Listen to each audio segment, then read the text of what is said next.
Hola mis amigos, sean bienvenidos a este nuevo episodio. Nuestro invitado de hoy nació en un pequeño pueblo del Ecuador. Nos cuenta que vino a Holanda por pura curiosidad. Ella es una mujer emprendedora con una larga trayectoria. Les presento a Rosy van der Berg y Triago. Bienvenidos a Goriaca en español. Yo nací en Ecuador, soy de la provincia de Esmeralda, del Muisne, de un pueblito. ¿Y ese pueblito queda en qué parte más o menos de Ecuador? Bueno, es un pueblito en realidad muy bonito, porque está al frente de un río muy grande que conecta a una isla. Por medio del río conecta a la isla y por medio de la carretera conecta a la misma isla, a unos 10, 15 minutos máximo de la playa. Y este pueblito se llama Puerto Nuevo, cerca de la isla Muisne se llama, Ecuador. Es muy, muy bonito, por cierto, es muy poco conocido esta área. ¿Qué te acuerdas de tu infancia? Me acuerdo de todo. En realidad, lo que más me acuerdo es de algo que me gustaba hacer mucho de Ecuador, en el pueblito, en la finca de mis papás, que era la construcción de mis casas para mis amigas y para mí, de madera. Yo construía muchas casitas, buscaba el material de la madera, el material que ya no se utilizaba, y construía la casa y hacía así como reuniones entre amigas. ¿Cuántos años tenías en ese entonces? Entre 9 y 10 años.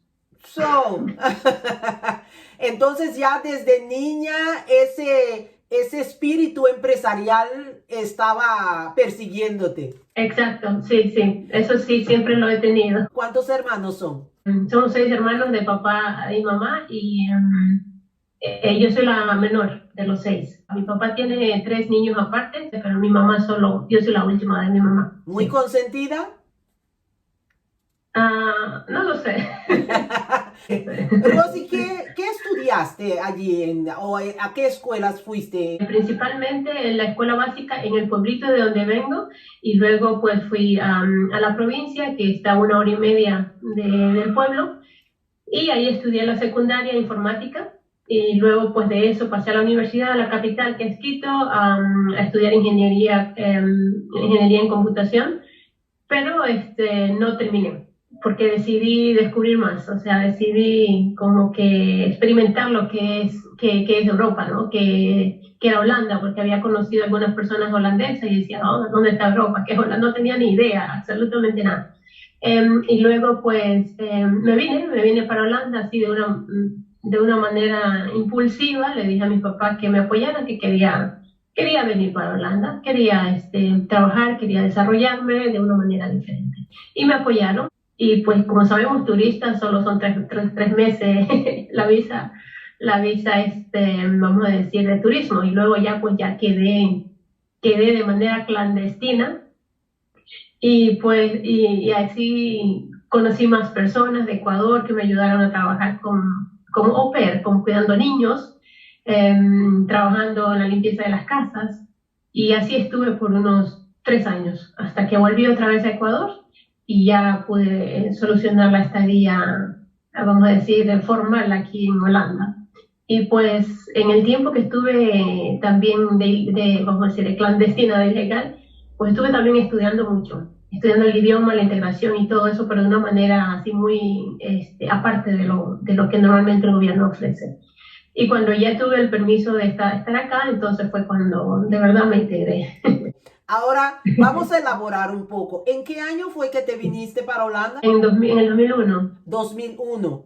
Y entonces sí, fue porque conociste a algunos amigos, ¿no? Yo siempre he sido muy curiosa, y cuando estuve trabajando en el tiempo de estudios de la universidad en Ecuador, estuve trabajando en un lugar, en un restaurante, café internet, de un amigo de la familia, en un área turística, y conocí mucha gente de otros países, y siempre me estuve preguntando quiénes son, de dónde son, qué es, y mucha gente de Europa. Me hablaron mucho de Holanda, de España, de todos los países. Bueno, de España había escuchado mucho, pero sin embargo Noruega, Inglaterra, Holanda eran países que me causaban mucha curiosidad. Estados Unidos, por cierto, antes de venir acá quería ir a Estados Unidos, la visa no me salió para Estados Unidos, pero me vine para acá porque había más facilidades. Fue un tiempito antes de que pudiste conseguir el permiso oficial para quedarte. Hablaste de que trabajaste en limpieza, hiciste muchas cosas. ¿Cómo te afectó eso emocionalmente? Porque estar en un sitio, no tener permiso, tienes que estar aquí, ¿dónde dormías? Me dijiste que amigos te Sí. ayudaron, pero ¿qué te dejó esa temporada? Tuve la suerte de encontrar una familia española que necesitaba apoyo para los niños, pero ellos necesitaban a alguien para que la persona viva en casa, entonces yo me fui a vivir en casa con esta familia. Y lo que más me afectó ahí, o sea, el cuidar a los niños, limpiar la casa, no tenía, o sea, no tengo hermanos pequeños, no sabía cómo cuidar a hermanos chiquitos, mucho menos niños, y mucho menos limpiar una casa al estilo holandés, o sea, con todo ese profesionalismo de saber qué producto utilizar, si no hablaba ningún idioma, no entendía los productos y todo eso, eso para mí fue muy fuerte. Acostumbrarme a eso emocionalmente fue bastante fuerte, como lo es, creo, para muchas personas que pasaron por lo mismo. Sin embargo, ya a medida que va pasando el tiempo, fui aprendiendo, fui sintiéndome más confortable, pero sí todavía con el sentimiento de ¿qué hago acá? ¿No? Con el pensamiento, ¿para qué estoy en esto? ¿Por qué pasé de estar queriendo desarrollarme profesionalmente a empezar de cero? Esas eran mis preguntas. Sin embargo, tenía eso como que voy a salir de adelante, lo que quiero es desarrollarme, quiero continuar estudiando. Eso siempre, esa motivación siempre la tuve dentro. Pero el estado emocional era bajo y alto todo el tiempo. O sea, un día bien, otro día todo el tiempo llorando, ¿no? En el sentido de que estoy sola, mi familia. Había estado sola en Quito, pero no era como estar acá sola totalmente, con otro idioma, con una familia que no conoce, gente que, bueno, total. Ya luego pasé con otra familia, que por cierto fueron con la familia del el astronauta español, Pedro Duque. Con ellos estuve acá un tiempo cuidando a los niños, hasta que ya pude independizarme, buscar mi propio lugar sola. Y así fui poco a poco, porque mi objetivo siempre fue desarrollo de Rosy, o sea, mío mismo, como profesional, como persona, como en el trabajo, en todo. Pues y si venía la familia, que llegara cuando sea el momento, pero siempre mi pensamiento fue desarrollarme como persona. Y me gustaba el hecho de que, o sea, tener que tener las posibilidades acá, ¿no? Y ya el conocimiento de casa en parte de desarrollo yo ya lo tenía, o sea, mis papás pues con una base muy fuerte en desarrollo empresarial, emprendimiento, desarrollo de proyectos, desarrollo de la comunidad, todo eso ya era conocido, pero la parte acá de desarrollarse internacionalmente de esta manera no era conocida en casa. Sin embargo, después de 3 años te regresas a Ecuador. ¿Por qué? Ahí ya en este tiempo de 3 años yo ya conocí a un chico muy bueno, el cual estuvimos probando si que la relación funcionaba, a pesar de que yo estaba en esa situación. No fue primeramente para obtener documentos, sino que, bueno, apareció algo, ¿no? Te enamoraste. Exacto. Entonces, yo dije, vamos a ver cómo va la relación en un año. A los 4 años regresé, por cierto, a Ecuador, no a los 3, sino a los 4. Entonces, a los 3 años yo ya había prácticamente decidido volver, porque no veía ninguna posibilidad de desarrollo profesional en el estado que estaba. Pero bueno, en ese tiempo, justamente cuando ya había decidido volver a Ecuador, apareció mi actual esposo. Y fue así cuando probamos por un año, y pues después de un año fue todo bien, ya nos conocimos, me ofreció esa posibilidad para que me quede acá, entonces ya tuve esa posibilidad. Entonces fue cuando prácticamente todas las puertas que yo las veía cerradas en el tiempo de estar clandestinas se abrieron. Entonces yo siempre digo que Dios tiene su momento para cada uno de nosotros. Exacto, entonces yo decía, pues ahora sí ya o sea, tengo la posibilidad de desarrollarme en todo lo que deseo, porque ya no hay ninguna puerta cerrada. O sea, yo me casé después, o sea, 3 años después. No fue no fue ¿Y cuánto tiempo te quedaste en Ecuador? Sí, me quedé 3 meses en el tiempo de espera de la visa. Entonces regresas aquí. Regreso acá y empecé un curso de integración como extranjera, que Para se pedía aprender urgentemente holandés. para aprender la cultura, para aprender holandés, para aprender lo básico de emergencia, de cuando si algo sucede, a qué número llamar, etcétera, etcétera, todo eso aprender.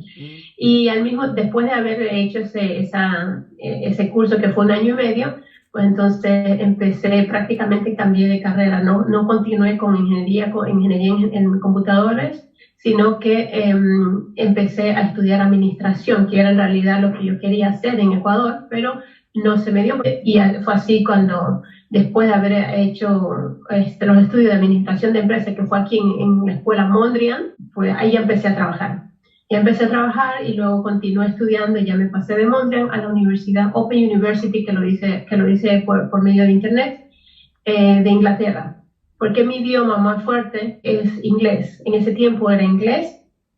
Mientras estuve clandestina, estuve siempre estudiando inglés, porque no sabía si me quedaba o no. Y así fue cuando ya hice el curso de administración, ya me puse a trabajar acá. Entonces ya estudié Business Management, que es gerencia organizacional en la Universidad Open University de Londres. Y así fui cambiando hasta que obtuve la ingeniería en organizacional, okay, por medio de esta universidad. Pero siempre estudiando y trabajando, sí. ¿Tienes hijos? Dos, sí. Qué lindo. Dos niños. Ahorita tienes tu propia empresa, Instituto en Biociencias de la Salud, ¿correcto? Este fue la última creación que hice. Es un instituto con servicios de capacitación virtual, pero en realidad mi primer trabajo independiente es la consultoría, oficina de consultoría RI International Consultancy Office, que está aquí ubicada, aquí en La Haya. Y después de eso, pues ya fui creando, por ejemplo, la Fundación de Desarrollo y Emprendimiento para la comunidad de habla hispana acá, que no podía cubrir los costos de mi servicio, y había mucha gente que quería desarrollarse empresarialmente, pero claro, mi oficina fue puesta después de haber renunciado a la empresa de petróleo alemana de desarrollo organizacional. Entonces yo empecé a trabajar para estas grandes organizaciones, pero lo hice en español, y entonces mucha gente de habla hispana vino a mi oficina a obtener un plan de desarrollo empresarial, pero claro, como dije, los costos eran bastante altos. Entonces dije, bueno, vamos a ver de qué manera podemos ayudar a que la comunidad se desarrolle. Entonces miré que la opción podría ser una fundación, se llama MEDIF, Desarrollo y Emprendimiento, para el desarrollo de la comunidad de habla hispana aquí en Holanda. Por medio de la fundación se hizo mucho, pero la fundación nunca ha obtenido, o no me he preocupado para que haya un apoyo por medio del municipio de La Haya, sino que el desarrollo se hizo en apoyo mutuo con los mismos emprendedores. Han habido muchos emprendedores que se han desarrollado por medio de la fundación, y a nivel internacional hemos hecho también muchas promociones empresariales para que haya conexión a nivel internacional. Ya que también ahora hice una maestría en lo que es biociencias de la salud. También lo creé, y ese es el instituto que se dedica a dar capacitaciones a profesionales y no profesionales en la salud, desde la manera más básica que una persona puede obtener, o sea, que una persona tiene para poder desarrollarse a su alrededor. Todo lo que tiene que ver con la naturaleza. En este caso, yo me dedico a lo que es bionutrición y deporte. ¿Qué es bionutrición? Bionutrición es todo lo que productos cero químicos, productos totalmente naturales. Veo también que das aporte también a proyectos en Ecuador, especialmente de donde tú eres. Estuviste en 2019 involucrada en un proyecto de urbanización Tecnipetrol. Es un tema al cual todavía tengo que solucionar muchos tema pendiente en lo que es el tema de remuneración, de valorización. Estoy ahora actualmente en proyectos de mi pueblito. Por medio de la fundación estamos tratando de poner paneles solares a 85 casas que no tienen electricidad en sus casas. Si eso lo llevo a lograr, pues para mí sería algo que me llenaría mucho porque digo, bueno, algo he hecho por mi pueblo, ¿no? El otro proyecto es que también estamos haciendo que se desarrolle el comercio internacional del cacao, saliendo, porque ahí en esta área donde yo vengo hay mucho cacao. ¿Te vas a quedar a vivir aquí en Holanda? Esa es una buena pregunta. Ahorita mismo ya no lo sé y sí voy a volver, o sea, mi objetivo es volver. Pero ahorita que tengo la oportunidad de desarrollar, ahorita que tengo la oportunidad de desarrollar de esta manera, entonces lo estoy aprovechando y en el momento indicado yo estoy donde tengo que estar. Exactamente. ¿Quieres mandar un saludo? Las personas que me están viendo, gracias por seguir este programa muy bonito, me parece así como muy familiar, me parece así como que conectamos con nosotros mismos. Les doy un abrazo a todos y como pueden ver, todo es posible, todo lo que uno se propone y siempre y cuando siga su camino y se deje guiar desde adentro, siempre vamos a tener la oportunidad de lograr todo lo que nos propongamos y donde quiera que estemos. Siempre hay un sueño. Ahora es tu momento. Ningún soñador es pequeño y ningún sueño es demasiado grande. Que Dios me los bendiga. Gracias por su sintonía y hasta la próxima. Chao.